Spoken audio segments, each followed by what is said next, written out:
So we hear a lot of information out there on beef and health and the connection, especially to specific diseases. Yes. We've even heard that beef causes cancer. And so to answer that question, there's a researcher named Dr. Alexander who's looked at over 35 studies.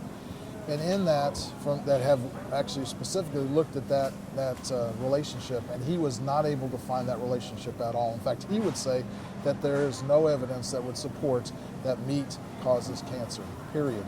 So what he would say is that when you look at the studies that might actually show that, it's impossible to pull out meat as the sole source, because many of those studies don't take into account the exercise level of that person, the weight of that person, how that person, whether they smoke, okay, and how many total calories or total grams of fat that they eat, and what other things they eat.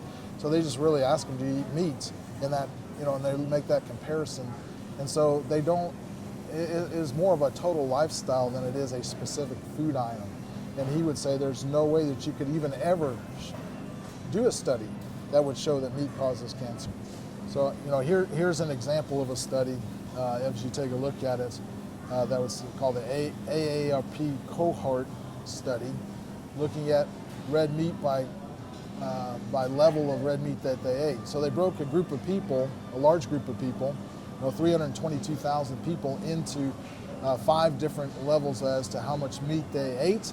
From those that ate a lot of meat, you notice the Q5 here, the group 5 at the very end, 68 grams of meat per day, where the other one 9 grams of meat per day. But if you look through that study, you'll notice that there's differences as far as the activity of those different people. Notice that the people that ate 9 grams, half as active as the ones that ate the 68 grams.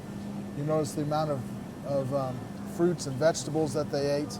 And also within this study, the percent that smoked was also significantly different. So when you take a look at all those figures, it's really hard to just pull meat out as the sole factor and say that it causes cancer.